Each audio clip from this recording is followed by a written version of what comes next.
How many times have you listened to a song really without taking a moment to stop and really consider the words of the song? These were actually written by a teenager at a hospital, a teenager desperately grappling with trying to figure out language and a way to put words to the loss of her brother. And I guess you could say she found her light. And the truth of the matter is, I believe that we all have a light, and a light that was not only meant to draw others in, but a light that was also meant to illuminate some of the darkened places in our lives as well. But the question that may keep you up at night is, what happens when your light is slowly flickering away and in danger of being snuffed out by the hurricane winds of change or the torrential rains of adversity? And I know a little something about this because I almost lost my light. But it's interesting now when I meet people for the first time, or even at events like this, and I get asked the eternal question, so hey, what do you do? I'm actually the recording studio producer at Cook Children's here at our very own Fort Worth. And see, I see some head tilts going over. Like, what in the world? And as you can see, the space is absolutely amazing, very colorful, very inviting and warm. Now, when parents come into the space, and they're usually just kind of overwhelmed by it all, the first question they ask me is, so what happens in this space? And I wish I had handfuls of glitter on hand for those moments, because I really do give this response, and I say, I make sonic magic happen in this place. You know, because I never imagined that there would be a place where all of my passions would be combined. The passion to produce music, to work with children, to write songs, healthcare, the holistic well-being of a child, that all of those things would come together under the blue peaks of Cook Children's, as we say. So my days can be a really colorful whirlwind of songwriting, recording, sitting with a patient while they're putting together a trap beat and they're unearthing things inside of them that they've never told anybody else. And with me, they're putting pen to paper to express what has been inexpressible all of their lives. Sometimes when I close the doors, that studio becomes a sanctuary when I'm working on heartbeat songs for a family. So if that's the watercolor painting of what I do, if I were to put a nice big oak frame around that painting to describe what my calling is, I would say my calling is to provide a megaphone, or in this case, a microphone, to children who feel as though they have no voice or whose voice isn't being heard above their pain. Because I'm going to tell you, we have a lot of our kids are in so much pain and so much anxiety on their shoulders. And I've seen a lot of this because I've been at Cook Children's now for over 7 years.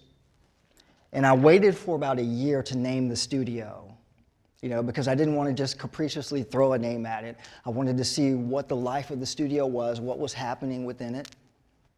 So during these songwriting sessions, while I'm working with these patients, I would frequently hear them talk about the incredible challenges happening either in their family, with mounting financial difficulties because of their medical treatment. And so while I would reflect on their joy and resilience, every time I would think about it, I would think about fields of fireflies. Now, a firefly is such an anomaly to me because it's not plugged in, right? But collectively, a collection of fireflies can put out so much light that it can radiate an entire landscape. But here's the caveat. These beautiful creatures, their luminance is only seen against the backdrop of a dark night. And in the same way, the backdrop of these patients, their lives can be so incredibly dark, you never know it. When they sing, it just lights up everything, and from black and white to Technicolor.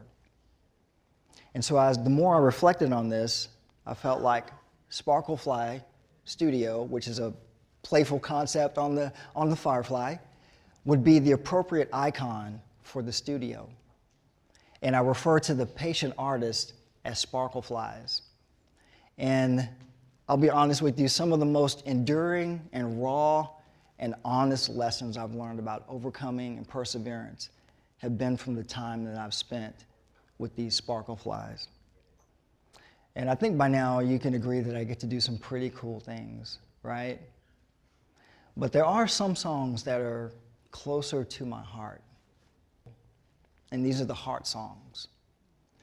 And this is a really delicate process of capturing the heartbeats of terminal infants, children, teens, and even some young adults who have been treated at Cook Children's most, if not all, of their lives. And then once we have the heartbeat, we'll meet with the family, and in some cases even talk to the child. And we'll find out something that's really meaningful to them, like a song. It can be anything from rock to pop, country. We even did a Viking song recently. And then I'll meet with the music therapist and we'll talk through the technical issues and instrumentation with the goal of rebuilding this song from the ground up, using the child's tempo as the heartbeat, because we never alter the tempo of the heartbeat. And there's only been a couple of these that I can recall where the child had the opportunity to hear the heartbeat song once it's done. And sometimes it can be really difficult to describe what this is like. But I want to take a moment and I want to invite you in.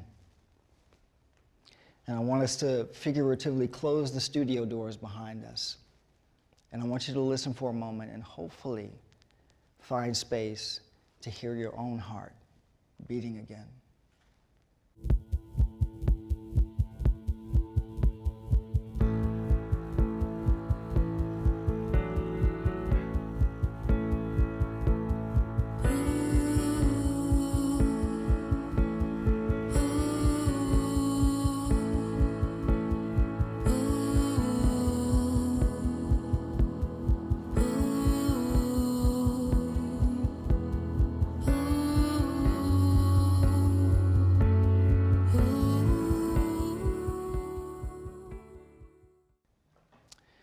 There was a news station that they did an interview a few years ago regarding our HeartSongs. And I remember they handled the interview so well, and they were putting their equipment away, and the news anchor kind of sucker punched me, and she asked me this question she had not asked during the interview. And she asked me, "Why do you do this?" And when she asked me that question, I just started crying.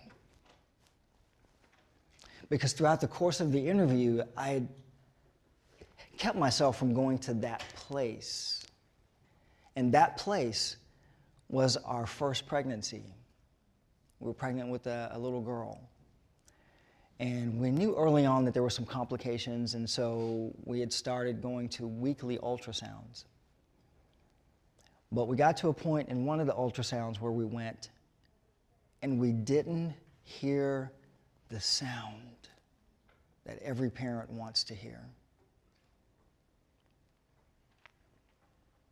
The sound that represents the hopes and dreams for that child. We didn't hear it.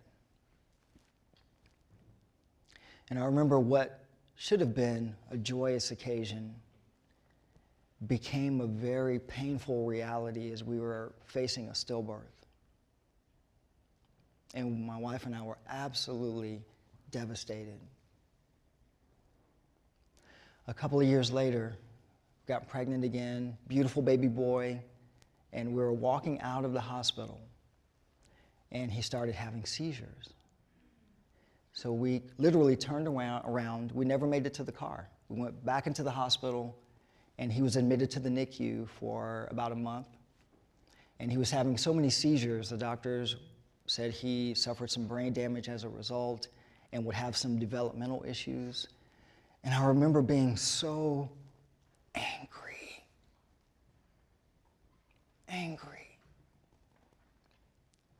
But I turned to the two things I knew, which were my faith and music. And I believed that the music that had been a part of my healing could hopefully also be a part of his healing. And so I started studying the neuroscience of the brain and what happens when it's immersed in healing sounds. And my wife and I created a CD of affirmations and lullabies from around the world. I did some song arrangements, and we would play these over him day and night. Because you see, I didn't ask for any of those things. There wasn't a weatherman to forecast those hurricanes. But here's the treasure that I pulled out of those moments that now I pass along to our sparkleflies when they're in so much pain and wondering whether or not they even want to live. And that sometimes the greater the depth of your calling, the greater the depth of the valleys you must traverse.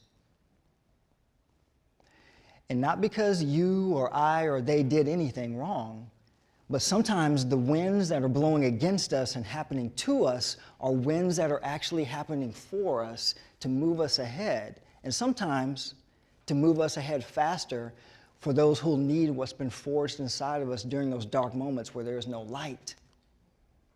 But the little light we do see, those little embers, we pick those up, and those are the moments that we hold close to us. And to us, those embers burn, but to others, they provide light. And I would like to take a moment to actually introduce you to my family. That's a great picture, isn't it? Yeah, it looks like a placard like on Netflix. You would see like the Turner family of Fort Worth. But our youngest son on the end there, Elijah, next to the guy in the tie, don't worry about him. My beautiful wife, and then our oldest son, whom I was referring to earlier, who's now 18, has started his own business, and is a beast of a basketball player. He's trying to follow in my footsteps. He'll get there someday.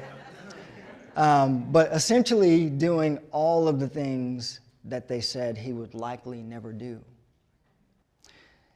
Now, having lived in Houston most of our lives, we've evacuated a few hurricanes, but we've also ridden out a few of these massive storms.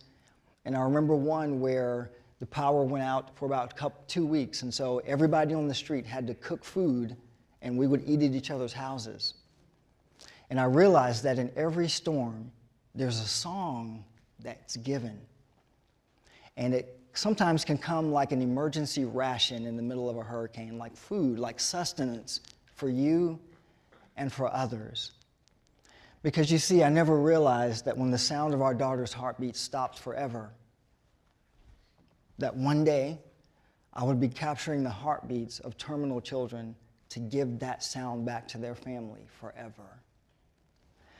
I never realized that when I was sitting in a labor delivery room comforting my wife as she waited to give birth to our lifeless daughter, that one day I would be asked by parents to be in the room as the machine keeping their child alive was turned off. You see, I didn't know that after seeing what music had done for our son, that one day in a beautiful studio, I would be watching a mom weeping as she kept saying about her autistic son and him responding to music in ways he hadn't responded before. She kept saying, "He's never done that. He's never done that." I never realized in 2003, after an absolutely devastating year, as I was learning to record and trying to figure out what all the buttons and knobs and faders meant, that one day in a children's hospital, as I was recording the karaoke songs with a teen patient during his stay at the hospital, that one day his mom would come back to the studio and say, "You remember those karaoke songs you recorded? Those were the songs that we played while his casket was being lowered into the ground." You see, hurricane winds change things, and the landscape is never the same. The person who goes into a storm is never the same person who comes out of a storm. But I have had a strange question when I think about storms, and that is, what happens to birds and fireflies during a hurricane? Have you ever thought about that? It's a strange question.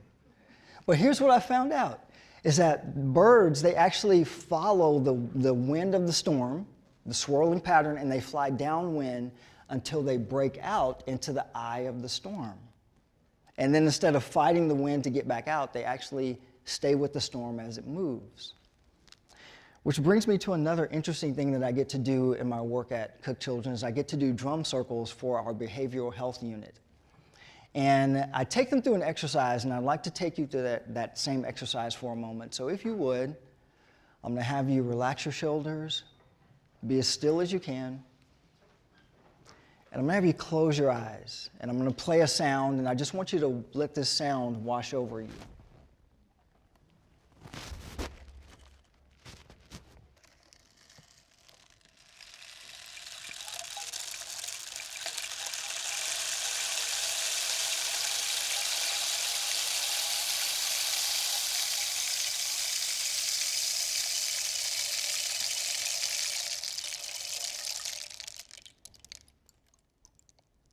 All right, you can wake up now. Now, typically when I would play that sound, I would ask the patients, what did you hear? And they would tell me all kinds of cool things. But then one day, I decided to flip the script just randomly. So I asked the question, where were you? And I remember one patient who had been pretty quiet the whole time, he raised his hand and I said, hey buddy, where were you? And this is what he said. He said, I was standing outside in my front yard with my arms stretched out in the rain after a hurricane. And I remember the room just got quiet, even the kids. Like no one knew what to say. And it was this profound moment. And here's what I realized. And this again is why music is so important to me, because of the permanence of the sound. Because when music is recorded, it becomes an amplified, permanent sonic tattoo of a voice, a melody, or a heart song. And every single one of those etchings says to the world, I was here, I mattered, and pain didn't have the last word. I encourage you, don't let the winds dissuade you.